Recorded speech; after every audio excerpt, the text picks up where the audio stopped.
रामचंद्र हर हर महादेव।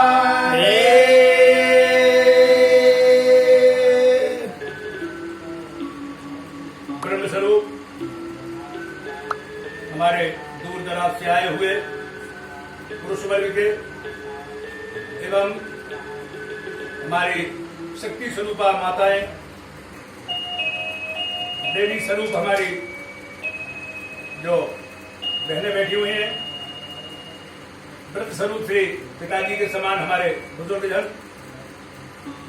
सभी लोग इस राम रूपी गंगा में स्नान करने के लिए आज साटेश्वर दरबार में पधारे।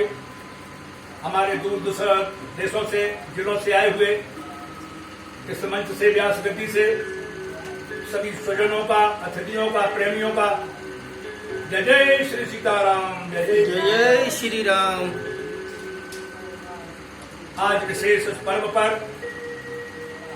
विशेष इस पर्व के ऊपर आज आपको हम एक ऐसा चरित्र सुनाने के लिए जा रहे हैं जो वक्ताओं ने अपने अपने विचार रखे हुए हैं, और एक ऐसी अजीब व्यवस्था है।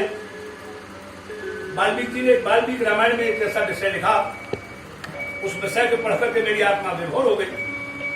मैंने सोचा कि उन्हें इस बात को अपनी जनता तक पहुंचाई जाए, और गोस्वामी दत्ता जी ने जो हमारे आपके बीच में एक रामचरितमानस का दर्पण रखा, उसको लेते हुए 4 रामायणों का सार आपके बीच में रखते हैं। उसमें आध्यात्मिक विषय भी है, बजरंग विजय रामायण है, आनंद रामायण है, दशरथ जातक रामायण है।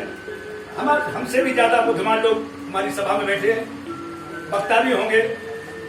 वक्ताओं से करबद्ध प्रार्थना है, अपने विचार व्यक्त मेरी बात सुनने के बाद में रखें, आजू बाजू में बात न करें, क्योंकि मैं एक विषय ऐसा कहने के लिए जा रहा हूं जो गोस्वामी तुलसीदास जी ने रामचरितमानस में लिखा है, परंतु वो साफ नहीं है। अगर उसके ऊपर उंगली उठाई जाए तब ही ये बात हो पाएगी। इसलिए मैं अपनी बात को चौपाइयों से रखते हुए और अपनी इस बात को रखता हूं। अयोध्या कांड में, बजरंग रामायण में, स्कंद पुराण में, चौथे खंड में ज्ञान कांड की पद्धति से इस बात को विशेष प्रोत्साहन दिया जाता है। और आपके बीच में रामचरितमानस का अयोध्या कांड, भरत का चरित्र इतना अनुकरणीय है कि भगवान राम स्वयं अपने मुखारबिंद से उसका वर्णन करते हैं और कहते हैं, भरत तुम हमसे कम नहीं। इस बात को गोस्वामी तुलसीदास जी की रामचरितमानस से लेकर के मैंने अपनी बात को इन 4 रामायणों का सार आपके बीच में प्रस्तुत है। सबसे प्रथम माताएं, बहनें, हमारे बुजुर्ग लोग हैं, आत्मा पवित्र करने के लिए जैसे दांत साफ करने के लिए मंजन होता है, इसी प्रकार हमारी इस आत्मा में नाना प्रकार की बातें चलती रहती हैं उन्हें पवित्र करने के लिए। 1 मिनट का श्री राम गान। सीताराम सीताराम सीताराम सीताराम सीताराम सीताराम सीताराम सीताराम सीताराम सीताराम सीताराम सीताराम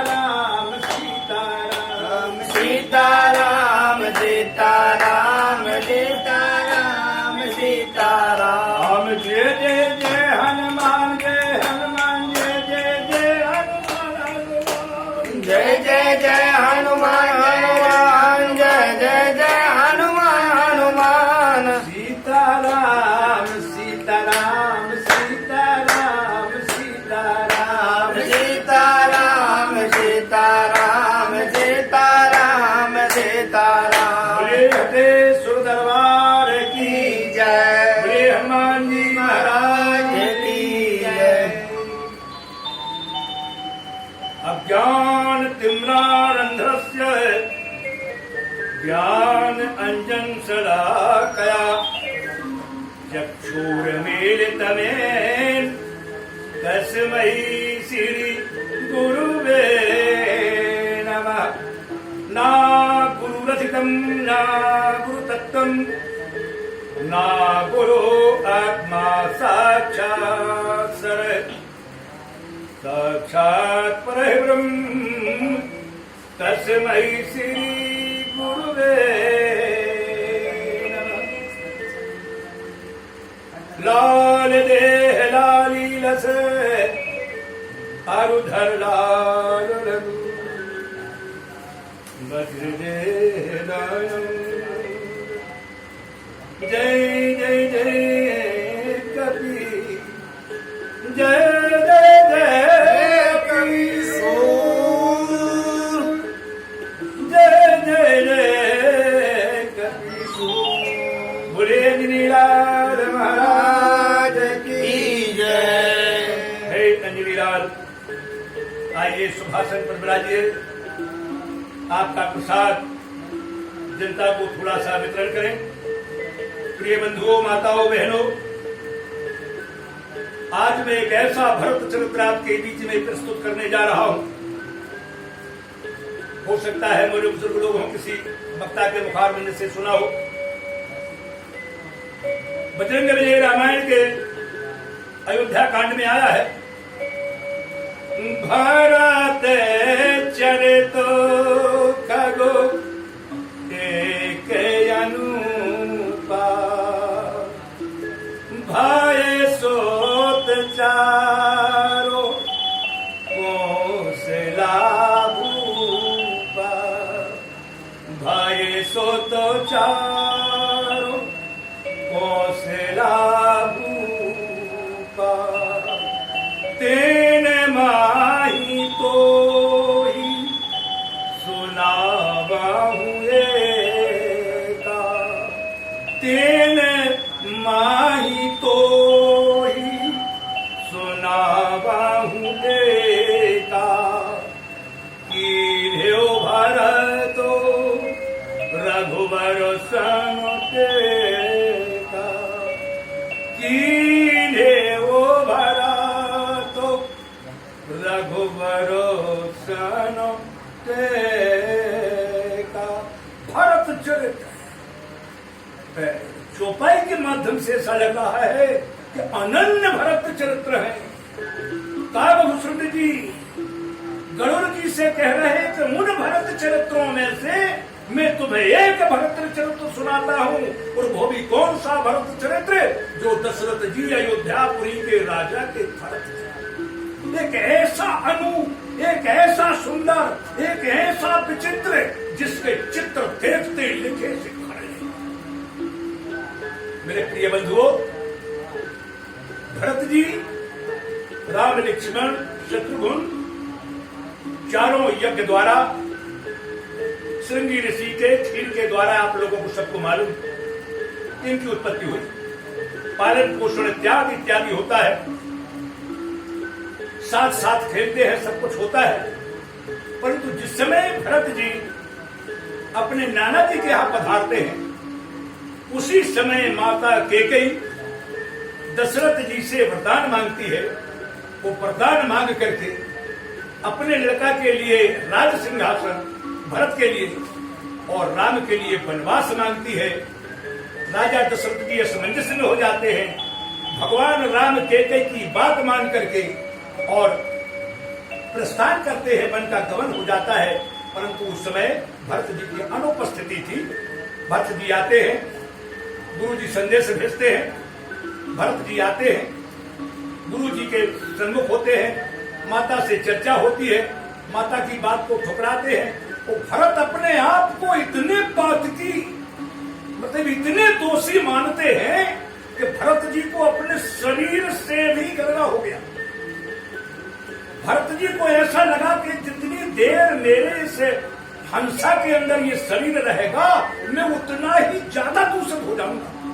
शरीर से और भरत जी के दो भाग ऐसे बन गए कि भरत जी को एक पल भी कल्प के समान कटने की स्थिति हुई। बड़े मुश्किल से दशरथ जी का गुरु के द्वारा संस्कार कराया गया। अंतिम संस्कार हुआ, ब्राह्मणों को दक्षिणादान हुआ, 10 गात्र हुआ, 13वें दिन में 13वीं हुई। सारी विधा हमारे भरत जी के द्वारा अयोध्या में संपन्न होने के बाद में गुरु जी अपनी बात भरत जी के सामने रखते हैं। भरत, अयोध्या की प्रजा तुम्हारी हो जाएगी। 14 वर्ष का वनवास तुम्हारी माता ने राम का मांगा है। 14 वर्ष तक हमारी अयोध्या की कन्याएं कुंवारी बेटी रहेगी। इनके शरीर पर तेल और हल्दी नहीं चढ़ सकती है। 14 वर्ष तक किसी के चूल्हे में लकड़ी नहीं जा सकती है। भरत ऐसी इसे अवध की गति हो गई है। इसलिए हे भरत, मैं तुम्हें आशीर्वाद देता हूं कि गद्दी राजा के बिना सूनी 1 मिनट नहीं रह सकती है। इसलिए आप गद्दी ग्रहण करें, राजा बनकर के इस प्रजा के दुख का कलेश है। भरत जी ने गुरु की बात सुनी, परंतु गुरु जी की बात कभी शिष्य काटता नहीं है, क्योंकि शिष्य का कहीं ना कहीं कोई स्वार्थ होता है। उसके अंदर वो तैरने लगता है और बोलता है गुरु की आज्ञा का उल्लंघन कैसे करूं। परंतु भरत जी हमारे गुरु जी की बात को कहते हैं कि गुरु जी, इसमें आपका स्वार्थ हल हो सकता है, इसमें अयोध्या की प्रजा का हाल स्वार्थ हो सकता है, इसमें हमारी माताएं बहनें और परिस्थितियों की समस्या हल हो सकती है, परंतु मेरे जीवन के लिए कोई हल हो, उसके लिए बताइए कि मैं इस गद्दी पर बैठ जाऊं। मैं ऐसी गद्दी पर क्यों बैठूं जो 14 वर्ष के बाद में खाली करना पड़े। इसलिए गुरुजी, क्षमा करते हुए मुझे इस अपराध से मुक्त कराइए। मैं जब तक अयोध्या से और भैया रामचंद्र जी को दर्शन नहीं कर लूंगा और अयोध्या रामचंद्र जी, भाभी जी को, लक्ष्मण भैया को अयोध्या वापस नहीं लाऊंगा, तब तक मैं इस घुसमेश्वर मंदिर पर प्रतिज्ञा करता हूं कि मैं जल भी ग्रहण नहीं करूंगा, जल भी ग्रहण नहीं करूंगा। अगर भैया वापस नहीं आएंगे, भाभी वापस नहीं आऊंगी, तो मैं चित्रकूट में अपने प्राणों को चिता में जला दूंगा। परंतु गुरुजी, गद्दी ग्रहण नहीं करूंगा। कल सुबह ही मैं चित्रकूट के लिए प्रस्थान करूंगा। यहां से हमारे काजभूषण जी गणोर जी से कह रहे हैं कि तेने माही तो ही सोना बाहू एका भरत रघुवरो सनो टेका। टेक नहीं, टेक छोटी बहुत हो सकती है, थोड़ी बड़ी हो सकती है, परंतु इसमें रामचरितमानस का वो भाव लिखा है टेका। यानी किसी गाड़ी के चाक के पीछे पर्वत लगा दिया जाए तो क्या पर्वत भी हटाया जा सकता है? इसलिए टेक नहीं लिखी, टेका, ऐसा टेका जो हटने वाला नहीं, ऐसा टेका। और भरत जी आगे क्या कहते हैं? भरत रामो बनो चले ओलिवा बनो चेते कूटो डरो नारे मना कोल गुरु मंत्री भ्रात प्रिय माता विषय खाए सुख नाही सुहाता पिए न खाए कछ सुखो न सुहाता कीन्हे प्रतिज्ञा लाऊं प्रिय प्राणी कीन्हे ओ प्रतिज्ञा लाऊं प्रिय प्राणी या पौने सतो मरण ममु जाए। चौपाई का 40 में दोहा की 6वीं चौपाई कह रही है कि भरत जी घुसमेश्वर के मंदिर में प्रतिज्ञा करते हैं कि मैं अगर क्षत्रिय का लाल हूं तो या तो तीनों प्राणी को वापस लाऊंगा या मैं अपने प्राण त्याग दूंगा। मेरे प्रिय बंधुओं, माताओं, आप लोग समझिए कि एक प्रतिज्ञा दशरथ जी के सामने थी, रघुकुल रीत सदा चली आई, प्राण जाए पर वचन न जाई। उसी दशरथ जी के एक सुपुत्र भरत है जो प्रतिज्ञा करते हैं कि अगर भैया वापस नहीं आएंगे तो मैं भी प्राण त्याग दूंगा, क्योंकि मैं भी उसी रंग पुर का हूं। आप लोग विचार करें इस प्रतिज्ञा का क्या होगा? क्या भरत जी अपनी बात को पूरी कर पाएंगे? चलते हैं, सभी लोग तैयार होकर के अपन चित्रकूट के लिए गमन करते हैं। किस किस को चित्रकूट चलना है, चलिए तैयारी करिए। आप चित्रकूट की किस प्रकार तैयारी करके चलते हैं, चित्रकूट का हाल करें, चित्रकूट के दर्शन करें। 3 माही तो ही सुनावा हुए का की ढेव भरा तो रघुबर सन टेका। ऐसी टेक देखिए, प्रतिज्ञा की टेक, क्षत्रिय कुल की टेक। आगे क्या कहते हैं? अरे मेरा ये नचितय भूमि खोरे सींचा। आप लोगों को बता दें, चित्रकूट पहुंचते हैं, नगर के नर नारी, गुरु माता, गुरु जी, मंत्री, सुमंत, तीनों माताएं जो एक रूप में आ चुकी थी, 15 श्रृंगार जिनके तन से जा चुका था, ये सारा का सारा नर नारी का समूह है। और भरत जी लेकर के चलते हैं, परंतु जिस समय चित्रकूट पहुंचते हैं तो सभी को एकत्र में कह देते हैं कि जब तक मैं भैया से ना मिल लूं तब तक कोई भी अपनी हिम्मत नहीं करना भैया से मिलने की। ये भरत जी सबको समझा देते हैं। और जैसे ही भरत जी पहुंचते हैं दक्षिण की मोह करके, तो देखते हैं कि रामचंद्र जी की सिंहासन लगी है, माता जानकी जी बीच में बैठी है, लक्ष्मण जी खड़े हैं। उसी प्रकार अयोध्या का पूरा नर नारी का समूह जाता है। तीनों माता भरत के बगल में खड़ी हैं, उनके बगल में गुरु जी खड़े हैं, गुरु माता खड़ी है, बाद में सुमंत जी खड़े हैं। पूरा का पूरा जितना अयोध्या का समूह था नर नारियों का, सबके सर नीचे। और भरत जी भी जाकर के खड़े हो गए, रामचंद्र जी से नजर नहीं मिला रहे। गोस्वामी जी ने लिखा है, मेरा ये नचिता भूमि खोर सींचा, दंडित जानो करहे सिर नीचा, दंडित जानो करहे सिर नीचा। रामचंद्र जी ने, लक्ष्मण जी ने देखा पूरा नगर आकर के खड़ा है, परंतु खा रहे, मिल क्यों नहीं रहे। रामचंद्र जी को, लक्ष्मण जी को, माता जानकी को शंका हो गई कि जब उतनी दूर से आ गए तो भरत मिल क्यों नहीं। परंतु भरत जी तो अपने दाहिने पांव के अंगूठा से धरती खोद रहे थे। नीचे सिर पूरी अयोध्या का था, माताओं का सिर नीचे था, कोई नजर से नजर मिलाने के लिए तैयार। भरत जी क्यों दाहिने अंगूठे से खोद रहे थे? इसमें लिखा है खोरे सींचा। इतने आंसू गिर गए कि जो पांव से गड्ढा हुआ, उस गड्ढे का जो बालू थी वो बालू कीचड़ बन गई। सींचा लिखा है, सींचा।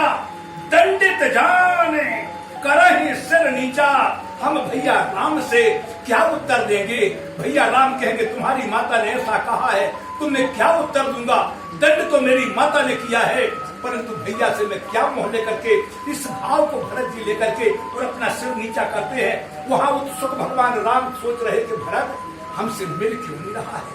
मैं सब कुछ इससे दे आया हूँ, अब मैं इधर क्या लेकर के आया हूँ भरत, और क्या चाहता है तो फिर बोल दे तो मैं उसे देने के लिए तैयार हूँ। ये दोनों के दूरी जो है, भरत जी की जो मुखार बिंद है वो दक्षिण दिशा में है, और रामचंद्र जी का जो मुखार बिंद है वो उत्तर दिशा में है। आमने सामने दोनों मूर्तियों का समूह देख रहे हैं। अयोध्या की पूरी नारियों का समूह है और एक तरफ की त्रिमूर्ति है। आप लोग जरा बेसर ध्यान करेंगे। जब ऐसी दिशा देखी तो रामचंद्र जी गद्दी से उठ करके खड़े हो गए। भरत जी ने नीचे मुंह करके बोले, भैया मर्यादा को खत्म नहीं कर देना मेरे भैया। तो बोले, भरत कुछ तो बोलो, मुझसे मिलते क्यों नहीं हो? भरत का कह रहे हैं, बोले, दूध मुख जानो क्षमाया पुराधु, दूध मुख जानो क्षमाया पुराधु, छोटे बड़े बोले गिनत नहीं साधु, छोटे बड़े बोलो गिनत नहीं साधु। बड़े बड़े भैया मैं तुमसे विनय कर रहा हूं, मेरे बड़े भैया अगर कुछ अनुचित बोल जाऊं तो मेरे बड़े भैया क्षमा कर देना। तो तुम समझ करके अरे भरत क्या कह रहे हो? बोले हाँ भैया आज मुझे कहने के लिए आपने विवश कर दिया, इसलिए क्षमा कर देना। आप बड़े हैं और साधु भेष में है मेरे बड़े भैया। कभी दुर्मुख बालक की वाणी को कभी अपराध में नहीं गिर लेना। जो क्षमा कर दे वही साधु है। मैं कुछ आपसे कहने जा रहा हूं। बोले भरत बोलो ना। बोले भैया मैं तुम्हें मनाने के लिए आया और यहां तक मनाने आया हूं कि मेरे रहते और आप वनवास जाए तो धिक्कार है भरत की जिंदगी को। मुझे आदेश दीजिए भैया, मैं वनवास में रहूंगा चलता और आप जाकर के गद्दी संभालिए, यही मेरी विनय है मेरे बड़े भैया। मेरी बात को ध्यान दीजिए बड़े भैया, मेरी गलती को क्षमा करिए भैया।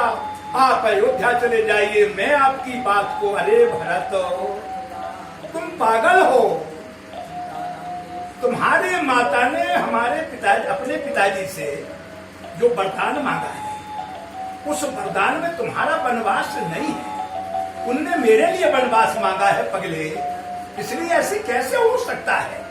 और फिर अगर मैं वापस भी चलूं तो मेरे रघु भ्राता वापस जाने में अपने रघुकुल की रीत का क्या होगा? मेरे छोटे भाई जरा सोच समझ करके बोलो कि इस रघुकुल के बचनों का क्या होगा? बोले बड़े भैया मैंने भी घुसमेश्वर मंदिर में अयोध्या में प्रतिज्ञा की है कि अगर मैं असली क्षत्रिय कुल का हूं तो या तो बड़े भैया भाभी और लक्ष्मण को वापस लाऊंगा और ना मैं अपने प्राण चित्रकूट में चिता में चल जाऊंगा। बड़े भैया याद रखना, मैं आज बहुत बड़ी बात कह रहा हूं, क्षमा करना तुम भैया, क्योंकि अरे पिता रे मरण करो नाथो कलंक